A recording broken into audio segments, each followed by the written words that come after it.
اکثر لوگ کہہ رہے ہیں کہ جی چندریان جو ہے وہ چاند پہ اترا. چندریان اوور آل پورے مشن کا نام ہے. ایک طرح سے انڈیا نے اپنے آپ کو ثابت کیا ہے امریکہ کے سامنے بھی, روس کے سامنے بھی, چین کے سامنے بھی, اور ہر اس ملک کے سامنے جو چاند تک اپنی چیز بھیج چکا ہے یا بھیجنے کا ارادہ کر رہا ہے. انڈیا نے امریکہ کے مقابلے میں 10 گنا کم اخراجات پہ اپنا پروجیکٹ کمپلیٹ کیا ہے. منصوبہ آن دا ٹیبل ہے پاکستان کا, آج سے نہیں ہے, پچھلے 40 سال سے تو میں جانتا ہوں. کہتے ہیں نا کہ سرحد کے دونوں طرف غربت ایک جیسی تھی, بھوک افلاس سب ایک جیسا تھا, لیکن سب سے بڑی جو بات ہوئی نا, انڈیا میں جس کسی نے بھی کام کیا اس نے انڈیا کو فائدہ پہنچانے کے لیے. ایس ایل وی کا پروجیکٹ میں اپنی آنکھوں سے دیکھ چکا ہوں, بہت معذرت کے ساتھ لوگوں کو برا لگے گا, لیکن سپرکو کی ترجیحات درست نہیں ہیں.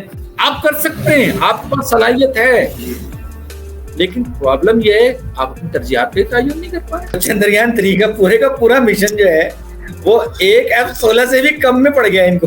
پاکستان کے سائنس منسٹرز میں سب سے غیر سنجیدہ سائنس منسٹر مجھے فواد چودھری صاحب لگے. انڈیا نے چندریان 3 اتارا چاند پہ, آپ کا من حاصل قوم کیا جواب ہونا چاہیے؟ ہم بھی اس کا جواب لے کر آئیں گے, ہم تیاری کریں گے آج سے. کیا ہم یہ جواب دینے کو تیار ہیں؟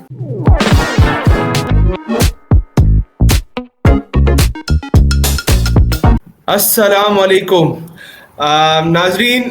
عام طور پر تو ہم پیر, بدھ اور جمعہ آپ کی خدمت میں حاضر ہوتے ہیں, لیکن آج ہم ایک جسے کہتے ہیں ارجنٹ, ایک دن پہلے ہم آپ کی خدمت میں حاضر ہوئے ہیں, اور اس کی بڑی وجہ بھارت ہے.